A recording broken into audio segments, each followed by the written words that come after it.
So I take this ambulance to the hospital, which cost a pretty penny. And so then I finally get out of the hospital about an hour and a half before the morning skate. So now I got to go to the morning skate.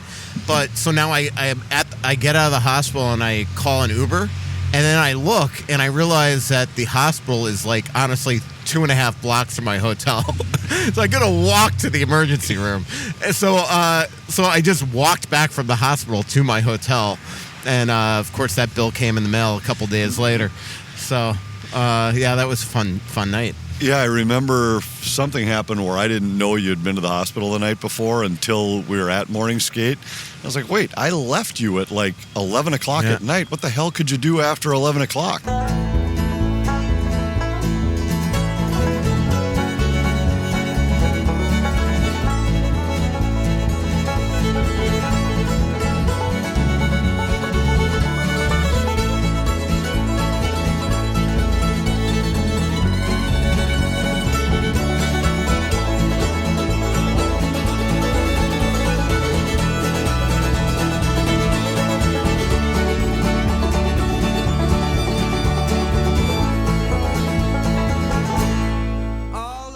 Welcome back to Worst Seats in the House. Michael Russo, Anthony LaPanta, coming to you from a beautiful morning in Dallas, Texas. We're outside a Starbucks in a courtyard right downtown. And Anthony, so I walk up and you're drinking a giant coffee. And then I order my coffee in this Starbucks. And then we're about to start the show and you're like, wait, I'm waiting for my Americano. And I'm like, wait, am I imagining or were you just drinking a coffee?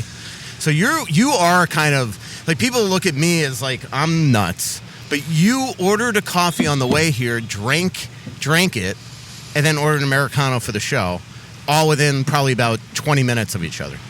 That's accurate. And, yes, I do. Normally, I'll have an iced coffee in the morning on my way to wherever I'm going, either a nitro cold brew, or actually now I've been drinking this. Have you tried their protein cold No, I foam? haven't. I've heard mixed reviews. I like it, and I like the extra protein. So I had one of those that I ordered on my walk over here. And then when I thought about it for a minute and thought, all right, now I've got an hour to sit here and chat, I might want a coffee for the show. So I ordered a second one. It's a very busy Starbucks here. It's one of the cooler Starbucks on the NHL circuit, but they have all the, like, fancy pour-over coffees like and a few. They do. It's kind of a cool setup and a great little courtyard here to do the show. We apologize for some of the morning traffic noise in Dallas, but I love this area. This uptown area in Dallas is one of my favorite stops on the league. I just love it here. Yeah, they used to call this like a Starbucks Reserve, but I think it's now just a normal Starbucks, right? Like when we first started coming here, it was like... They had a bunch of the trial things in there, and it was kind of cool, but it still has a cool vibe to it. Yeah, no doubt. But this whole area doesn't. It's supposed to be 90 today here. I know. I got here yesterday. I actually missed the Wild game, and it was super hot yesterday as well. And we'll talk about the Wild game. Our next live show is October 27th at Tuttle's, so come on out for that. That'll be a fun one. Always fun to get out there. October 27th at Tuttle's, and then we'll have, I think, one live show in November. Although don't quote me on that. I got so you had to watch the game on TV last night. Even worse, I had to watch it on my phone. Oh, nice. So I went to Texas Live, which is by the football stadium and the new Rangers ballpark, which is right across the street from the old Rangers ballpark, which I thought was a palace and not very old. So just like Atlanta, I love. I remember Turner Field was awesome, but they didn't like the location, so they just built another ballpark, in Cobb County. And it's kind of same thing here. They got this. Apparently, it was just ridiculously hot. So they had to build one with a retractable roof, so it's right across the street. So I went to that Texas Live. They didn't have the game. So then I just found another restaurant, and they didn't have the game. So I just started watching on my phone. Next thing I know, I watched it in my hotel room the last two periods. So I didn't get, a full appreciation, I guess, of what happened with the comeback by the LA Kings. What did happen that allowed them to come back in that game? Because the Wild, even through their power play was unbelievable. Even strength, they weren't creating a ton in the first period.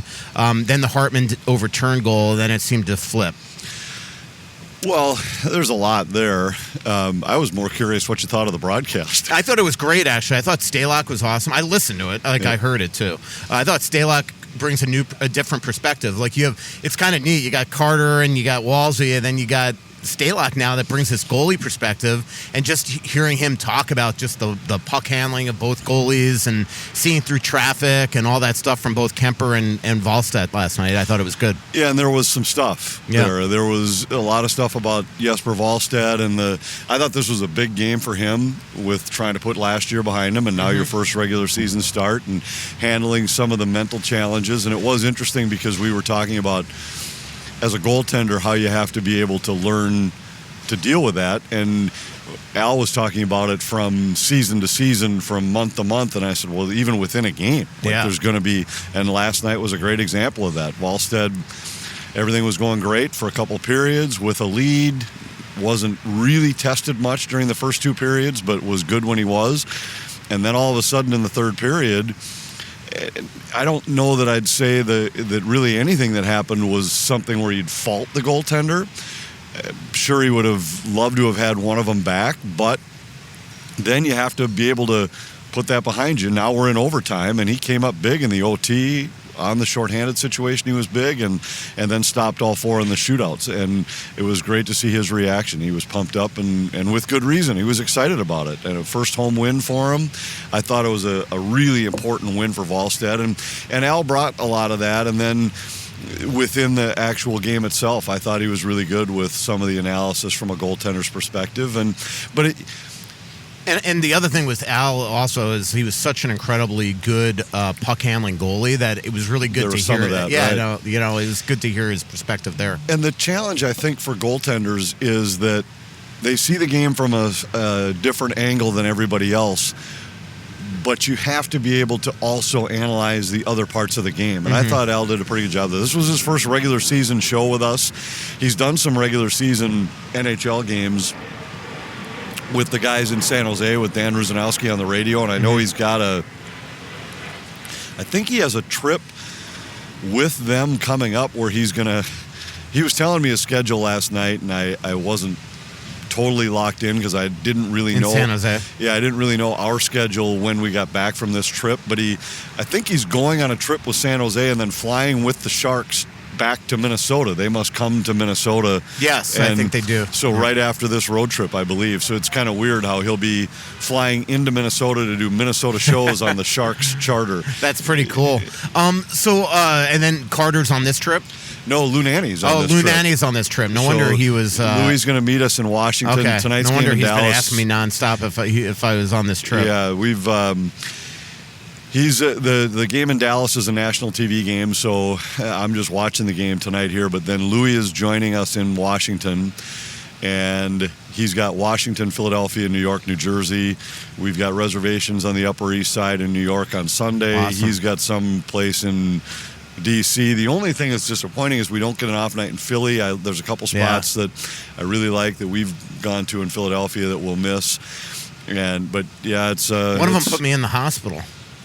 That's right. We went to the Grand Cafe La Quila. Yes. And you drank too much coffee or something. Yes. And had to go to the emergency room. I mean, by ambulance. Having coffee after dinner is... I walked up to the bellman at like 2 a.m. I'm like, I think I'm having a heart attack. And he's like, sit down. And then next thing I know, an ambulance is here. Here's the best part of that story. This is only like 2 or 3 years ago. So I take this ambulance to the hospital, which cost a pretty penny. And so then I finally get out of the hospital about an hour and a half before the morning skate. So now I got to go to the morning skate. But so now I get out of the hospital and I call an Uber, and then I look and I realize that the hospital is like honestly 2.5 blocks from my hotel. So I got to walk to the emergency room. And so I just walked back from the hospital to my hotel, and of course that bill came in the mail a couple days later. So that was a fun night. Yeah, I remember something happened where I didn't know you'd been to the hospital the night before until we were at morning skate. I was like, wait, I left you at like 11 o'clock at night. What the hell could you do after 11 o'clock? Yeah, and I can't remember if it was that same trip or another trip, but it's Philly. But Sarah McClellan was like deathly sick there. I think it was the same time. So anyway, Philly is I'm skipping the Philly trip. Got a funny text the other day from Margot that said to me, and I didn't know if this was more of a shot at me or a shot at you, but she said to me, "It seems like Anthony's bothering you more than normal. Is there anything I could do?"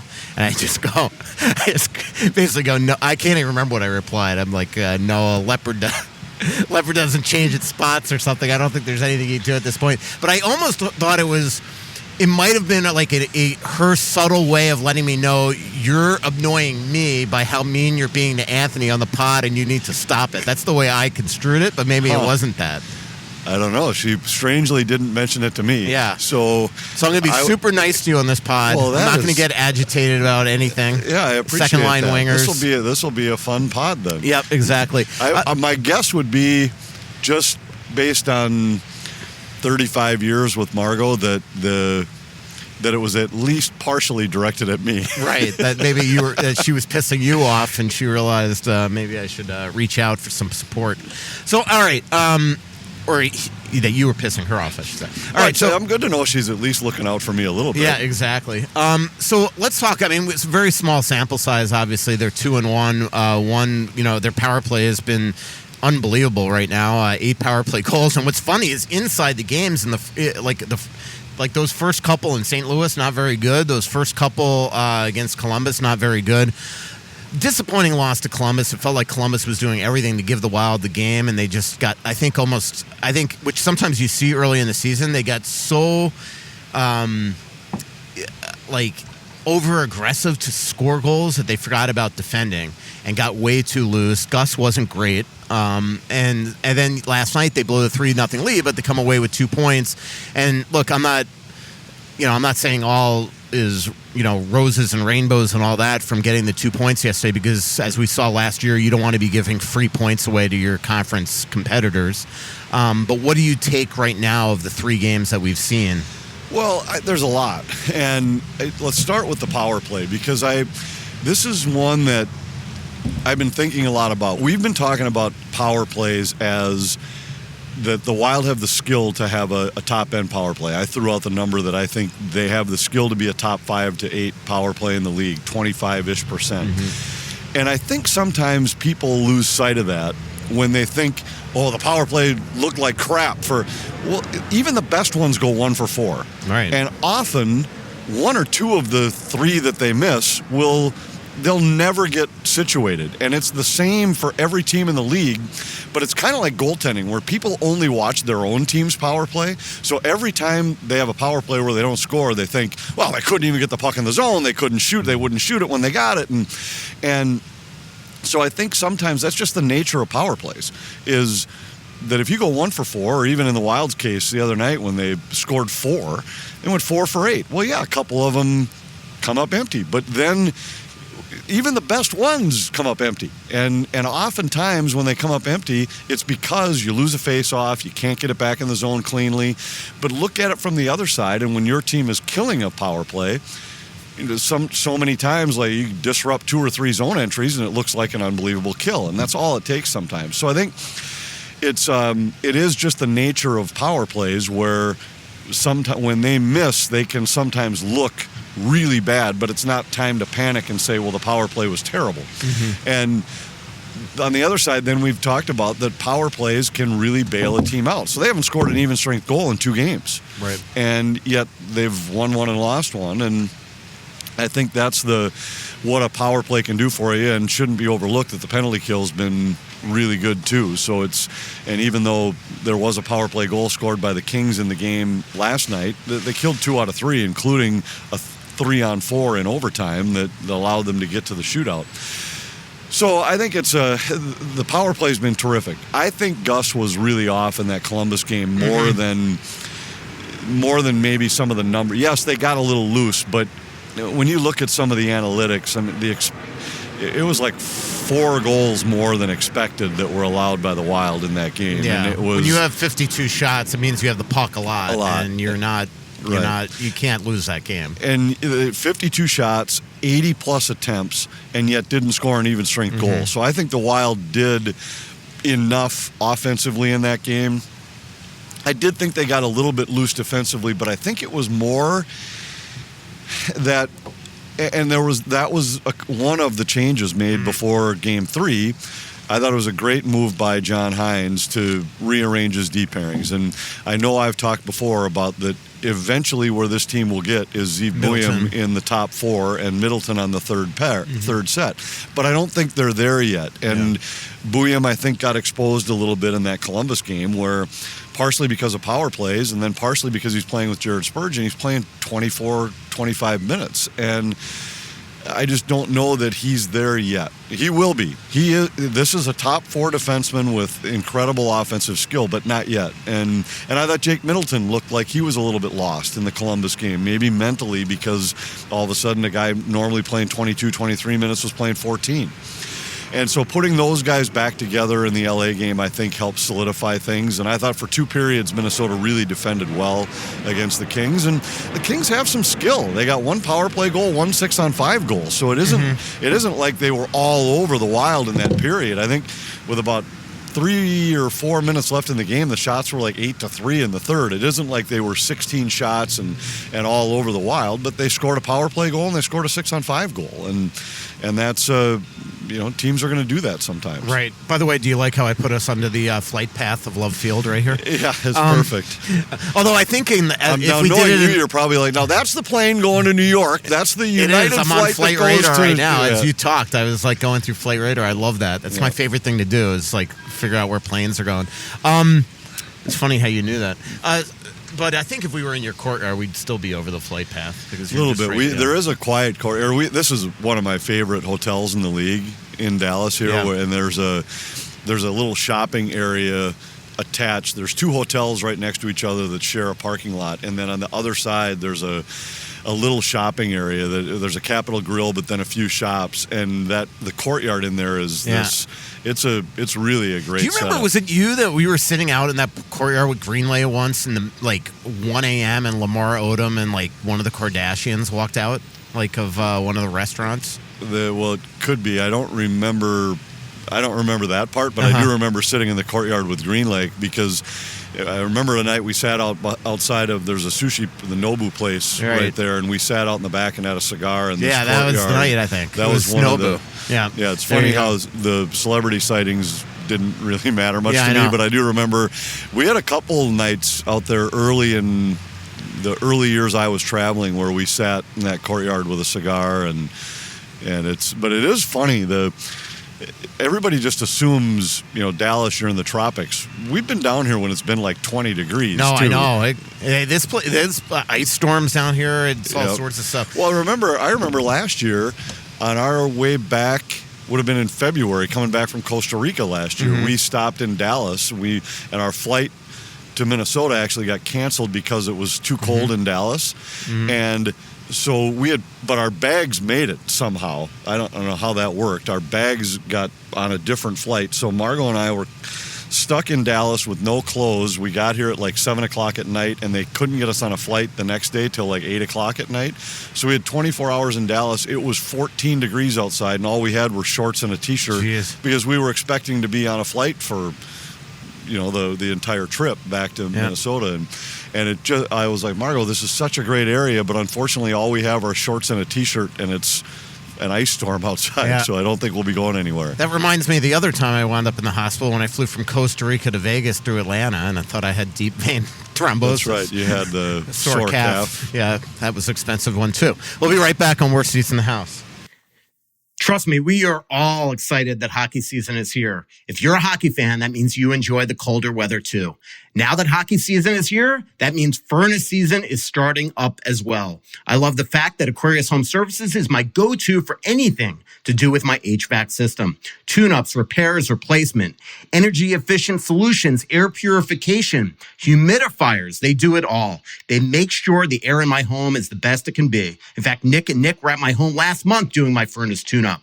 And don't forget, hockey season usually means cold and flu season, so that air purification system is pretty key right now. Take my advice and check out Aquarius Home Services. Right now, they have a crazy good deal. A furnace tune-up for only $29. You heard that right. Only $29 to get your furnace checked out before the real cold weather hits. A trained tech gives your system a thorough evaluation. They'll go over all the findings with you. And trust me, finding little problems before they become big problems can save you big time. That saves you time, money, and headaches. Get ready for winter and schedule your tune-up at AquariusHomeservices.com. That's AquariusHomeservices.com. Aquarius, earning the right to be recommended. And don't forget to mention that Russo sent you.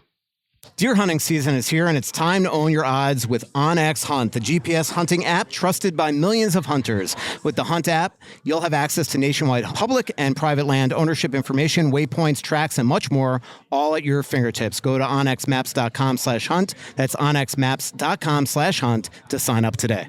Hey, Mark Rosen here for Stretch Lab. I had my introductory first stretch when I was visiting my relatives in New Jersey. I went to the local Stretch Lab there for my 50-minute session. I felt so good afterwards. And when I came back, I immediately called that Stretch Lab in Eden Prairie. They have locations all over the Twin Cities where my nephew first signed up. I've been hooked ever since. There are locations I mentioned throughout the Twin City area, but I stuck with my Tuesday morning appointment with Jason to get my 50-minute stretch in as part of my schedule. It's like a meditation session. He stretches out my legs, my hips, my back, my neck, my traps, all of it. And I take some deep breaths and I feel like a new man every single time I leave. My nephew's in his late 20s. I'm a little bit older, but it doesn't matter. Stretching is so important in our daily routine. Having an expert do the work is the only way to go. My advice, give Stretch Lab a chance to improve your overall health. Check out a location near you. Hey, this is Randy Shaver. Along with Kevin Gorg, we host the show Fantasy Huddle on Talk North. Each week, we're going to break down the matchups for the NFL season and try to give you the best chance to win your fantasy football games each and every week. Join us for Fantasy Huddle on Talk North. Back here, worst seats in the house. Michael Russo, Anthony LaPanta, coming to you live from Dallas. October 27th is our next live show at Tuttle's. Let's talk about the second line, Anthony.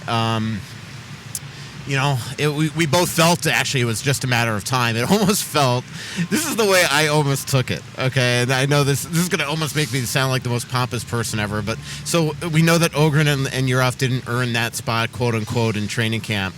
And so I think you and I both thought throughout camp that the process of elimination, they were going to go back to the old well and throw Johansson there. But I almost feel like at the very beginning, because they thought I would have a meltdown, they're like, well, we'll throw Foligno there at first for 2 games. And we just knew eventually it would get back to Johansson. And I think that right now, I mean, until Yurov or Ogren show it, I actually am with you. Like I've been disappointed watching Ogren. And and everybody that listens to this pod knows how my battles with you on that one.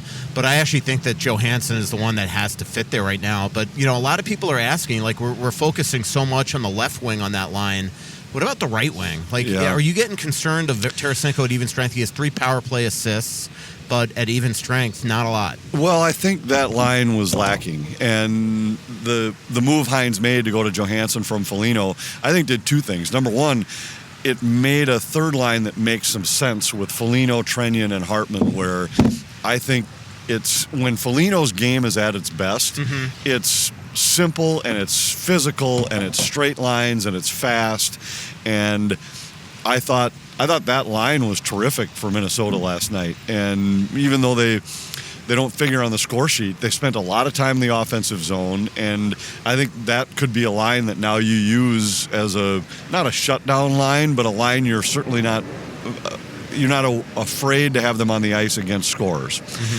But I think that Tarasenko needs somebody else to drive the line. And not that Johansson is a guy that drives a line, but his speed does change a line. And I thought they were better last night. And Tarasenko was better last night. But, let's keep in mind, this is a spot that will be, when Matt Zuccarello comes back, he's a top 6 forward somewhere, somehow. And let's assume that he fits, let's say he fits with Rossi and Kaprizov, well, that puts Matt Boldy on that line. Or it puts Zuccarello on that line with now Tarasenko and Eriksson Ek. One way or the other, you're going to have another guy on that line that creates more. And Tarasenko hasn't shown up much 5-on-5 yet, but I do think part of that was the line just seemed off. And I thought they were better last night. Johansson and the speed that he brings with getting pucks into the zone, with driving the defense back as they enter the zone, all of that made the line look a little better. And Tarasenko did have a couple chances. But the line has to score. Yeah. Because Rossi, Boldy, Kaprizov, well, they have scored so far every night. They're not going to score every night. And they're not going to score 3 points a guy each night. Right. And somehow they got to get some supplemental scoring. Yeah. And that's how I feel. And I think this road trip, a 5-gamer that starts tonight in Dallas, is going to be really indicative on how long you could keep Rossi, Boldy, and Kaprizov together on the road. Because if other teams, these 5 teams who could all defend, Dallas, Washington, Philly, Jersey, and the Rangers, if they only have to worry about checking one line, I think it's going to be a tough road trip for the Wild. So they got to get some production from the second line. I will say the one thing that Johansson can do that is going to help Tarasenko is he could deliver the puck. I mean, we saw that. Remember the unbelievable overtime goal that he made to Kaprizov last year? We saw in the first game his pass to Hartman on the drive for his first goal. He had one last night's game to Tarasenko that just missed because it hit a skate on the way where he tried to saucer it across. And if it doesn't hit the skate of a down LA defenseman and pop up just a little bit, Tarasenko has not an easy tap in because he still would have had to deflect it out of the air, but it was at least a potential play. And the other thing Johansson brings is the speed coming back the other way. He's a responsible player, and that's why the coaching staff loves him. It's why they want to bring him back, and it's why they trust him. But yeah, at some point, whether it's when Zuccarello comes back or at some point before that, if one of the young guys starts to elevate their game, there's no doubt that the team would be better if you had a 50 or 60 point guy on that wing, and Johansson's not that, but right now he's their best option. And I think it makes the Foligno, Trenyon, Hartman line make sense. And then it also, I thought the change to bring Yurov back in, and Hunter Haight was fine, but I thought the fourth line looked better last night than they had looked in the first 2 games. And you could see it because Hines went to them a couple times in the game where in the first 2 games you could tell we didn't see much of the fourth line for long stretches. And in last night's game, even right after an LA goal, offensive zone faceoff, and the fourth line was on the ice. And I thought this tells you a little bit that he's trusting these guys a little bit more. And I think he was trying to get them a little more ice time because they were in the first period didn't get a ton just because of the power plays. Yurov, I thought, looked really good for his first game yesterday. I think he's going to get better and better. He did what I liked about him that was a good step is his compete and his grit last night, which is the one areas where they're trying to get him to get acclimated to the National Hockey League. So we'll see where that goes. This, as I mentioned, this is the beginning of a 5-game trip. I would think that we're going to see some shuffling of some players if the Wild get out of this game healthy. And one guy that I could see going to Iowa right off the hop is David Jiricek. And then maybe even because you're going to Iowa's off to an 0-2 start. I think they want to help them. But maybe if Hunter Haight's not going to be in the lineup, maybe you flip him with a Pitlick or an Ube Kubel and you get Hunter Haight down there. So I think Jiricek, if the Wild get out of this game healthy tonight, is going to be sent down. And I think he should, Anthony. And I know that's going to probably create mental gymnastics for him. But right now he is not one of the top 6 defensemen on this team if they're going to play Bogosian. And he just continues to make the same mistakes that he made throughout training camp. He has a lot of good in him. He's got a lot of raw skill, but they've really got to get him playing and work out the kinks down there. You can't really afford it on this trip. And we saw in that St. Louis game, he makes 3 plays a game. The other thing that I think it's twofold. I think you're exactly right. And right now, Bogosian is a more dependable defenseman than him. Jiricek has a bright future. This is similar to the discussion we've had with the forwards, that yes, Jiricek's a part of the future here. Bogosian is not really, but right now Bogosian's better. But I think the bigger thing is that by moving Ziv Buium down in the lineup, which they feel they have to do, he's going to get his ice time, but it's going to be on the power play. You can't have a third set that's Buium and Jiricek. Yeah. You just can't. No way. So Buium needs a veteran presence to play with him. It's better to have him with Bogosian on that third pair. And unfortunately, the repercussion of that means that Jiricek let's say Buium had worked out playing with Spurgeon. Now you could potentially use Jiricek on a third pair with Bogosian from time to time, or with Middleton, or whatever it might be. But when it's Ziv Buium on that third set, and you need Buium for your power play, so he's not coming out of the lineup. That's it's just the reality of the way the roster is built right now. I still think that Jiricek has the ability to be a really good player. I just think that, he's got there are these just little habits that he does that are huge, big event moments in games. In St. Louis, I know people will look at it and say, well, wait a minute, he was a +3 in St. Louis. And analytically, he and Bogosian were a good pair in that game. Their numbers were good. Their attempts were good. The expected goals for were good.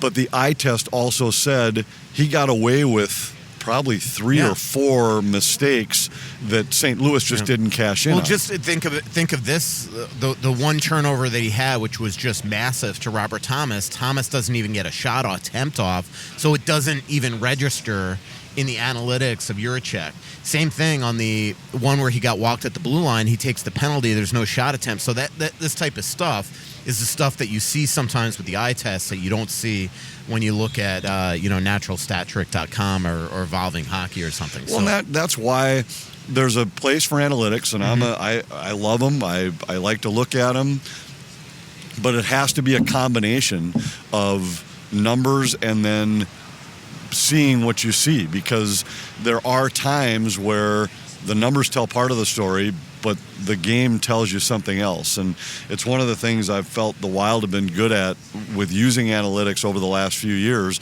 But the beauty of their analytics guy in Matt Sells, that was the guy that was their lead in all of this stuff, was that he also was a hockey guy, and that's not always the case. Right.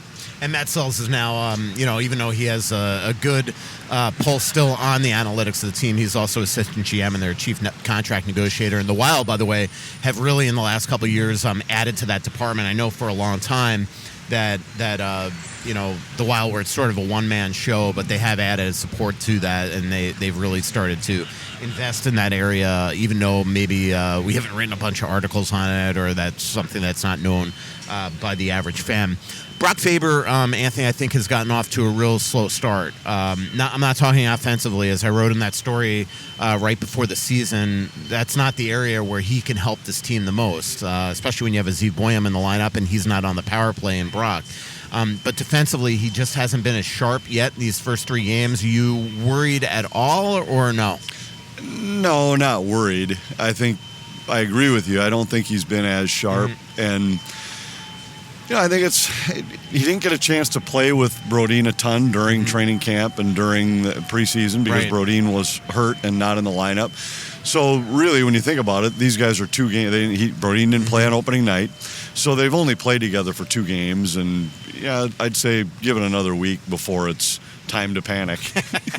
Then we can make the next podcast the title of the show, Time to Panic. Right. I'll have to do an emergency solo pod to say no more panic needed.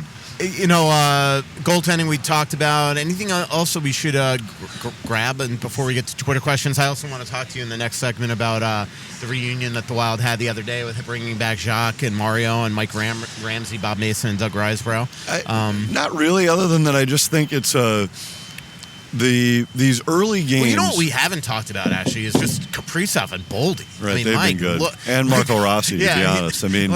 But Kaprizov and Boldy are on another level right now. They are, but the guy that I think, and I don't really understand why, but Rossi continues to get overlooked on that line. I know. And when you look at what Kaprizov and Boldy have done, it's been great. Yeah. But most of it's come on the power play. Yeah. 4 points for each of them on the power play. out of their 7. Yeah. And Rossi isn't getting that number 1 power play time, and yet he's the guy, even when he got pulled off the top line for a shift against Columbus, and then the next shift he's on the second power play group, and he makes the play coming off the bench that leads to a big goal that gets him back in the game. He's the guy that scores the shootout winner. He's the guy that assisted on the Spurgeon power play goal in the LA game when the first power play group couldn't get the zone. Second power play group comes on, and Rossi makes a play to Spurgeon for the power play goal there. He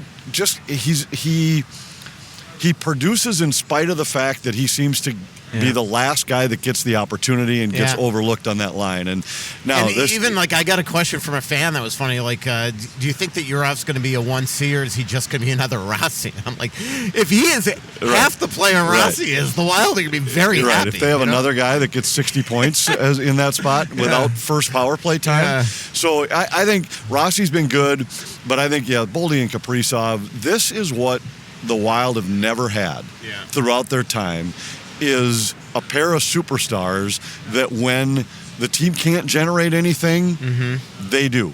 When the team is spinning their wheels, they get a chance on the power play, and it's in the back of the net. Kaprizov's 5-on-3 goal, Boldy's 5-on-4 goal.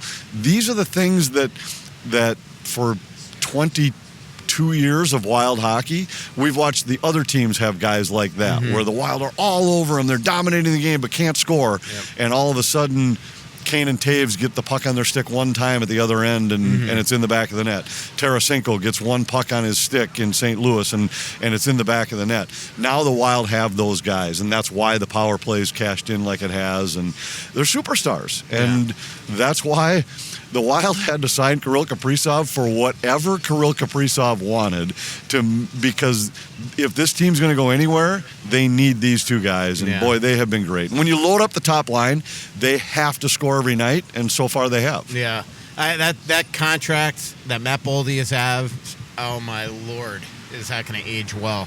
It's already aged well. When you think about, do you remember when they signed him and fans were questioning it? Like, how do you remember, and I always say, like, I'm not a big contract guy. I really, I've told the story before. Like, the only time I used to never look. By the way, that truck that had the reverse on for like 3 minutes reminded me in Chicago when you're like, in your ear, like, test 1 2 1 2 1 2. The entire. I don't know if that came across on here, but there was a truck that had its beeping sound on reversing for like 3 minutes while we were doing the pod. Yeah, strangely, I didn't even notice it. Yeah. But the point I was going to make is simply that like the I never ever would look at what guys made. It didn't matter to me. It was like once the roster's set, this is what you have. Yeah. But when Boldy was signed, and I remember same thing when Eriksson Ek was signed. I've always said, like, I'll never second guess a trade or a draft pick or anything, because unless at the time you said, boy, that doesn't make any sense to me. But when they signed Boldy, I was like, this is going to be one of the great deals in the NHL by the time you get to the end of the deal, which is the reverse of like Kaprizov's deal, where when you sign it that by the end of the deal, he might not be very likely isn't going to be worth that money anymore, but you get more than you paid for early. Boldy's was the opposite. I remember thinking, okay, maybe for the first year or 2 years, we're going to look at a guy that is he really worth $7 million at this point in his career? Yeah.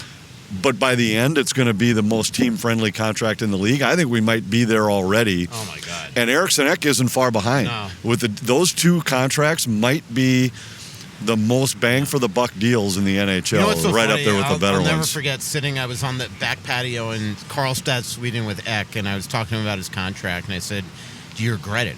And he was like, absolutely not.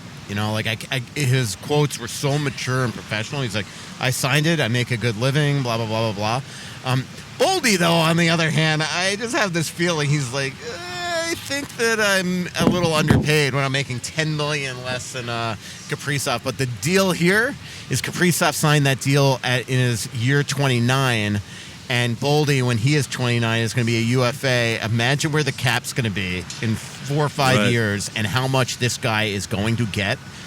Holy crap! Yeah, that'll be the life Wild changer. Better start saving now. Yeah. Yeah, and by the way, Craig Leopold better realize that he's going to also have to give those like those $20 million signing bonuses to Boldy then. So, holy crap! I think it's at that time. I mean, who knows where we're headed with the cap? But the way it looks like it's going, you're going to be talking about a $25 million a year player. Oh, easily. I agree with you. We'll be right back on Worst Seats in the House. It's time for change. Experience better banking and put your financial goals in motion with Royal Credit Union. It's time to get more from your checking account, upgrade your vehicle, or finally build your dream home. Royal offers the financial solutions you need and the advice you can trust to plan for what's next. Better banking is one change away. It's time to switch to Royal Credit Union. Get started at rcu.org/time. Insured by NCUA. Loan subject to credit approval. Equal housing opportunity. And I want to tell you about Twill in the Edina Galleria. Scott Dayton's Twill in the Edina Galleria. TwillMN.com is the website. I'm wearing my Johnny O hat. I'm wearing one of my many Peter Millar shirts. Johnny O and Peter Millar are two of my favorite brands out of Twill in the Edina Galleria. When I've been going to Wolves games lately, I've been wearing my Dingman shoes. I've been wearing my Brax pants, my either Peter Millar or Johnny O shirts, pullovers. The Wolves games are weird because they're really cold, and then they turn on the fire jets before the game and singe your eyebrows. You need to be prepared for all kinds of different temperatures in that building. And I just use all my Twill stuff. And as we do more shows here at TalkNorth.com on video, I'll be wearing more Twill stuff because it's really simple. I don't always try to look good. Sometimes I'm very happy being a slob, and I wear old sweats and T-shirts. If I'm trying to look presentable in any way, Talk North meetings, sponsor meetings, big games, going out in public, going out to dinner, I just put on something I bought at Twill. It's just that simple. If I put on something I bought at Twill, I'm going to look good. I'm playing a Randy Shaver's golf tournament on Monday. I'm going to wear Twill stuff to that too. Golf, walk around town, dinner, whatever. TwillMN.com. Go to Twill in the Edina Galleria. They're laid back. They love talking sports. They're nice people. Tell them we sent you. You'll have a good time, and you'll end up walking out with something great. Hey, have you been dreaming of a lake cabin lifestyle with boating, fishing, and family fun in northern Minnesota? Well, lately I've thought a lot about how cool it would be to have a getaway like so many Minnesotans. And if you're like me, you probably think that owning your own lakeside getaway is beyond your budget. Well, if you think lake cabin real estate prices keep going up, well, think again. This is Russo, and I'm here to tell you there is an affordable way to enjoy a cabin lifestyle and all that goes with it. And yes, I said affordable. I founded a Clamshell Beach Resort, which is located on the Whitefish chain of 14 lakes for you and your family to enjoy. Here's how. Clamshell has lake homes that offer deeded fractional ownership, and the keywords there are deeded and fractional. You own it. Imagine having 5 weeks a year to enjoy Clamshell with its beaches, pool, and lodge that's full of kids' activities. Is golf your game? There's a great golf course right across the road. Like winter sports? Well, you can go ice fishing, cross-country skiing, or snowmobiling right out the door at Clamshell. And there's no maintenance, no grass mowing, no snow removal. It's done all for you. And you can own a share of Clamshell Beach Resort at an affordable price. To learn more about ownership opportunities at Clamshell Beach Resort, go to cottagesonwhitefish.com or contact Pat Egan at 612-220-9819. That's cottagesonwhitefish.com or Pat Egan at 612-220-9819. Back here, Worst Seats in the House. Michael Russo, Anthony LaPanta, final segment of the show. Anthony, Jacques Lemaire, who looked incredible. Mario Tremblay, Mike Ramsey, Bob Mason, and Doug Riseborough, who also looked incredible. These guys don't age. They don't gain weight. It's very irritating. They came back for opening night. I had a blast watching it. You know, my first... I started covering the team in 2005, and they left in 2009. But the one thing when I was talking to Jacques that I remembered is how much, I've always said I've never played the game, but I've been a sports writer for 31 years, and most of what I've learned covering this game are from the coaches that we get to shoot the breeze with. And I've covered some incredible coaches, Mike Keenan and Terry Murray and Brian Murray and Mike Yo and Bruce Boudreau and obviously Hines and Evison. We've covered so many coaches, Jacques Martin. But when I first got here in 2005, like the amount in those 4 years that I learned from Jacques was priceless. And he's just got this kind of calm way of talking that also is instruction. Like earns that respect, and it was just so cool to see him the other day. Yeah, I agree. I could sit and listen to him talk forever about the game and then about those teams.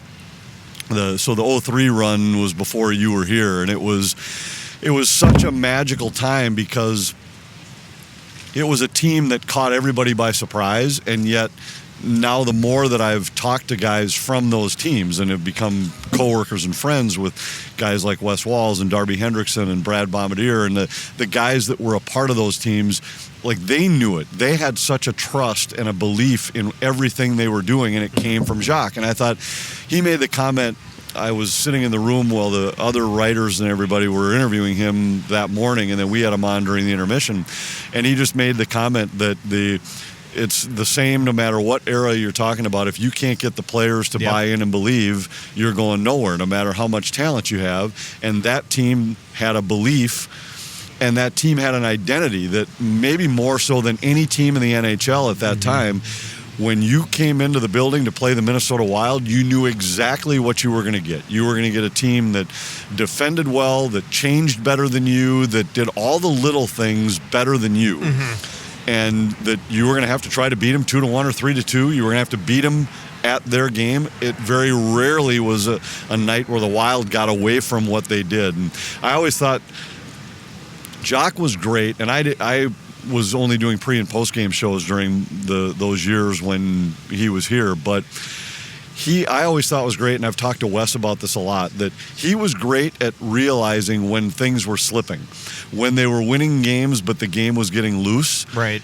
And the reverse was true as well, when they were losing games but the game was trending in the right direction. And Wes used to use the term like he was great at seeing the storm coming before it hit. Yeah. And I always thought like they'd win a game, and you could tell by his comments afterward that he knew we're not playing the game the way we have to play to sustain wins. So even though we won tonight, this was not Wild hockey tonight. Right.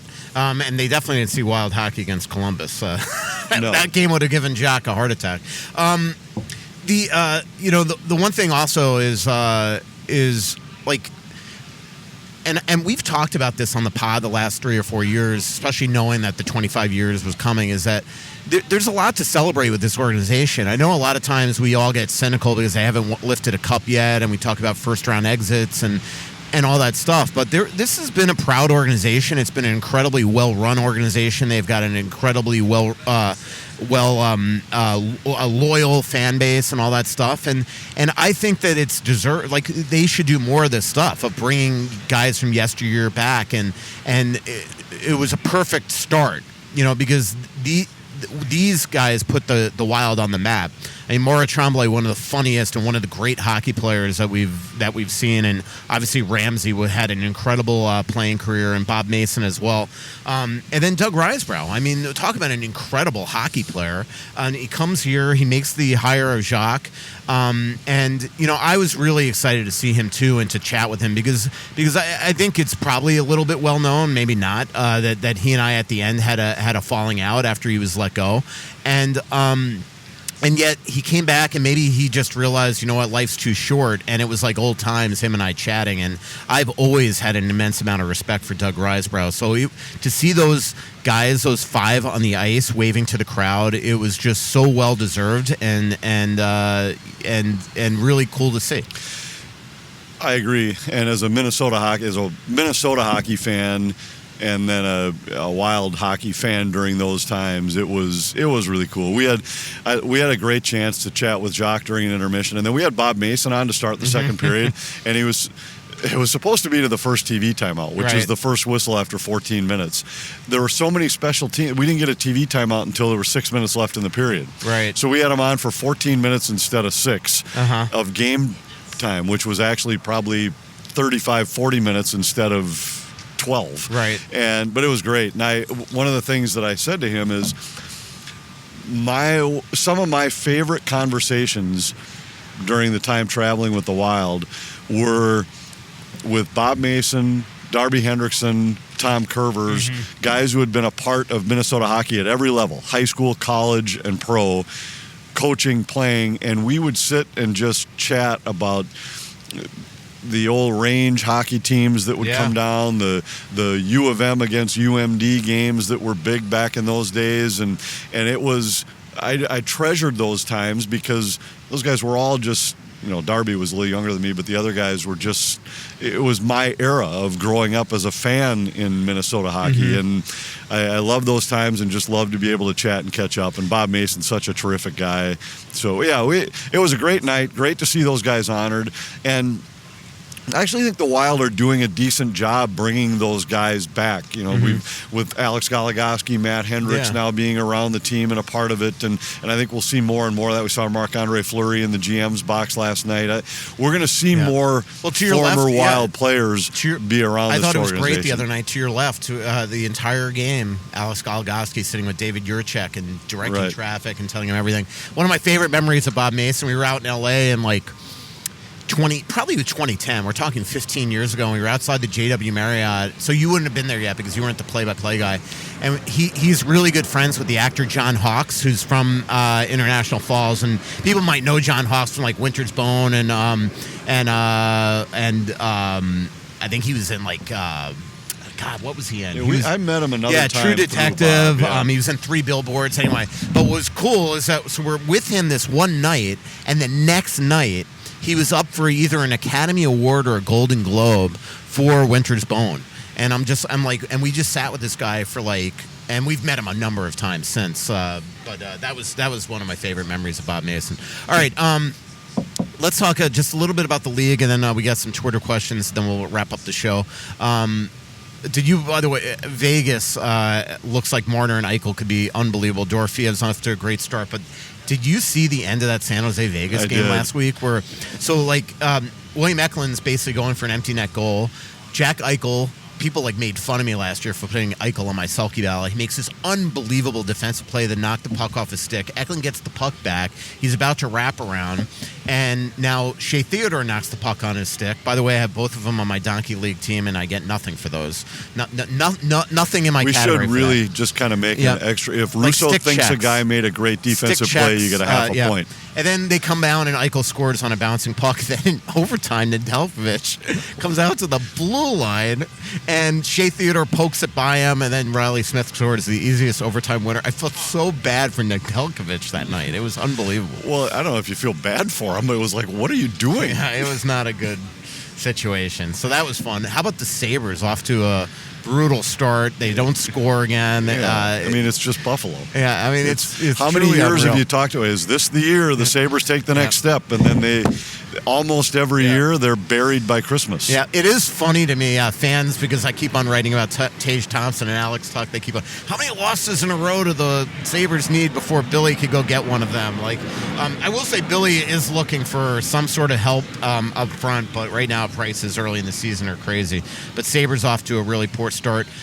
Tonight's going to be a tough game, obviously. Back-to-backs against a very rested Dallas Stars team that hasn't lost yet in 2 games. What do you expect tonight before we go to Twitter questions? Well, I think the Wild have got a pretty tough schedule right here because back-to-backs in Dallas. Then you go to Washington, where the Caps are, again, they look exactly like the Caps did last year. They're giving up next to nothing, and in their building, they're tough. And then it's back-to-back in Philly, where I think the Flyers are on the right track. But having to play them on the second of back-to-backs will make that game a challenge. And the Wild always seem to have wild games. I know they do. It was last year, remember, that whole road trip at the beginning of the year where they went 5-1-1. The one regulation loss was the Philly game where the Wild outshot them, outchanced them by 85%. Gus and yet was not good that gave up, I think, he gave up 3 goals on 5 shots or 3 on 6 or something like that? So I got to think Gus starts in Washington and Volley starts. I would guess. And so I think the Dallas game is going to be a tough one, but these are the kind of games that when you look back, and I know we've joked about play the young guys, whatever, and one of my arguments has been these points early in the year are huge, especially these kind of games. Look right now at what the Wild did in St. Louis. The Blues have gone and won in Calgary. They've won in Vancouver. The fact that the Wild went into their building and spanked them is big. So at the end of the year, don't be surprised if you're looking and saying, all right, well, you're a point or 2 separated in this spot, and these head-to-head games against teams in your division might be the differentiating factor between whether you're in the playoffs or not, whether you have home ice or not in the first round of the 100%. playoffs. I mean, I know that you could say this over an 82-game season about Every point myriad matters. teams, Right. but early, like you think about that game in Washington last year. Right. If Fleury doesn't glove down Ovi at that last shootout attempt for that incredible gamer, where it's like what you think is their final head-to-head matchup, Wild don't make the playoffs. Right. I mean, you could say that over any game. Right, but, exactly. But, I it's think like that early simple. it sets the tone for the season because it allows you. You look at last year, the Wild they were never knocked out of a playoff spot. Even when they had their tough stretch at the end where they lost 7 out of 8, they never relinquished the spot. And it was because they had built up enough of a cushion where the year before, it was just the opposite. They had started so slowly that they even, whatever that stretch was right when Hines took over and they went, I don't remember what the numbers were now. I want to say they went like 12-4 or something like that. But they never climbed. They were fighting uphill the whole way because of the fact they had buried themselves with such a slow start. Right. A couple Twitter questions, and then we'll wrap up the show. Luke asks, were you as surprised as me to see the third line out there with less than 1 minute and an extra checker for the Kings? Why not take a timeout and get the first line out there, or at least Eck or Rossi to take the draw? I mean, Hartman's been their best faceoff guy so far. I mean, Foligno's their best defensive forward analytically for years, and Trenyon, I guess I don't know if Trenyon was also on the ice, but He was. Yeah, I mean, look. But that line had been good throughout the night, and Hartman and was. Boldy are definitely always out there, but at that time. But I don't really begrudge them that they should be able to defend that to the end. That's true, but also remember the Wild had iced the puck like 4 times in a row, and so you couldn't change they it. couldn't change it, and there wasn't an opportunity to call timeout, and that was Hartman. Last night had a tough night in the faceoff dot, but that was because a lot of it was against Kopitar. But up until then, he had been your best faceoff guy. And it was, if you're going on Kopitar's strong side, that means Hartman's also on his strong side. You want a righty to go up against Kopitar in that spot, and that means Ryan Hartman. Yep. Eric asked, should the Wild have been more interested in offering Besser a longer-term deal? Power play has been good, but that right shot is still missing. True, but I actually don't think there's anything the Wild could have done to... First of all, I don't think they should have offered him a long-term deal. And I actually don't think the Wild could have done anything. He clearly knew that there was an opportunity to go back to Vancouver, and that's where he wanted to go. So I don't think there's anything the Wild could have done. A lot of people asking about Tarasenko. We discussed that. MNW Young Guns... or MNW Prospects on Twitter, and I'm bringing this up because people should follow this account because whoever runs this account does an incredible job keeping everybody up to date with the prospects that I don't have the bandwidth to do. They ask, it is only juniors at this point, but how high are the Minnesota Wild on Adam Benyek? He's had a heck of a start to his season and looked great in the showcase. I think they're very, very high on him. As you mentioned, it is juniors. It's far from pro hockey level. He is extremely undersized. So, yeah, while they're high on him, we still have to see how he adjusts. But he has done an incredible job. Here's one right up both of our alleys. Sean, this is where we need the restaurant recommendations sound effect. You're going to love this question. All right. I'll be heading to Pittsburgh next month to see the Wild. Any restaurant recommendations? We could tell you one not to go to in Pittsburgh. What's the one not? Oh, yeah. Yeah, the one that I lost my That's right. Don't go there. I don't even think that place is still open. Well, shocker. The worst piece of sea bass I've ever had in my life. That's everybody knows the story. We've told it 1,000 times. You were banned. I was banned for an entire year from picking a restaurant after I dragged Greenway and LaPanta to this place. Go to La Familia. It's about a 15-minute Uber ride out of downtown, but it's a terrific spot. That's kind of a upper end, good chops, good steaks, good Italian. If you're looking for a little more casual, try Pizzola Primo in the Market Square in downtown. Go there at lunch, right? Yeah, it's a decent pizza and pasta type place. Yeah, that's a good one. And there's a great little jazz spot if you're looking for music and cocktails afterward. I don't recall the name, but it's right down. I'll have to think about the name, but it's right down in that same area. Pittsburgh it's growing on me, and I was able to spend some time there This last summer, I did a twin series there and was out there when it was warm. And it's really it's an above average downtown area. I love that waterfront, like Riverwalk. There's a great trail down there to run or walk that runs right by the football and baseball stadiums. It's a cool downtown. Yeah, 05 I covered a Marlins Pirates series there. What a great ballpark that is. And then I've covered 3 Stanley Cup Finals there in the summer, and it's just absolutely beautiful. And one of them, I can't remember if it was 16 or 17, I saw U2 and Lumineers at the football stadium. So great. Ryan Chemmel asks, how long will they scratch Jiricek before they send him down? I think that's coming if they get out of tonight's game healthy. I got to think he's going down. For both of you, best press meal in the NHL, Anthony? I have zero opinion because I only eat the press meal in about 4 or 5 cities. I always eat somewhere else because the press meals, I appreciate the fact that the arenas offer a meal there, because there are some cities where, like Chicago, where it's a 20-minute Uber ride, so you can't walk to the rink. But any city in which I can walk to the rink, I eat somewhere else. Tampa's good. I never eat in Tampa, ever. Detroit? Detroit is not bad, but I rarely eat there. It's they have a buffet that's it's like they Vegas have a wide casino. variety, but it's just not great food.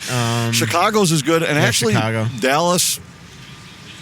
From time to time, Dallas is decent, but we are close enough to the rink here where, because I can walk, I can go eat a better meal somewhere else. So I'd say for me, probably Chicago, Dallas are the 2 that I do eat in the building. Minnesota's a fair improving. amount. The salad bar is better, so the main courses are not my favorite. But again, Minnesota, I eat there every night because of the fact that I get to the rink at 3:30 on a game day. So it isn't like you have time to go somewhere else. So it's out of convenience. It's appreciated, the fact that they provide you a meal there, and so I don't mean to downplay it, but I'd say Chicago and Dallas are maybe 2 where I do eat at the rink more often than not. Yeah. So last one, Edmonton. Good bars around Rogers Place. You and I have gone to that speakeasy. It's awesome at the JW. Joey's is cool. Sherlock Holmes. Yeah, Sherlock Holmes is the one that's got a local feel to it. That is Right across from Sherlock Holmes, I don't remember the name of it. It's like a 3 or 4 story bar restaurant. It's actually really good.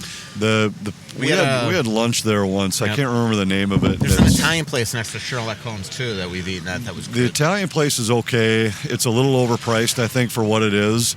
I forget the name of it. You but just will never, ever, ever, ever say something positive about Edmonton. I think that's what it comes down to. I think Sherlock Holmes is worth a stop because it's a local. I always want to find. I don't like chain places, so I mean, there's a Joey's in every big city in Canada, and to me, it's okay. It's on a game night. It's a good place to stop and have a beer before the game, but it's like a burger sandwich type place. I wouldn't. It's a high-end sports bar. Let's put it that way. But there's a good steak. There's actually a decent steak place that's in the Skyway. I think it has a number. Maybe I can't remember what it's called, but it's in the Skyway. That's so you don't have to go outside from our hotel. Oh yeah, is it 7 or something? It's at the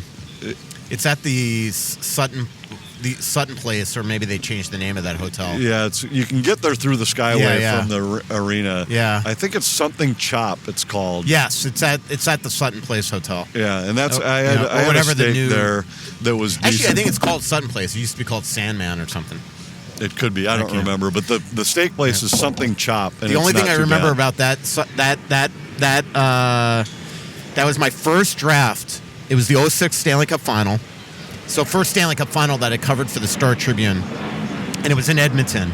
And they always bring the top prospects in, and we're in this ballroom, and because they're from Minnesota, I was tasked to sit down with Eric Johnson and Phil Kessel for features. And Eric Johnson obviously made it extremely easy.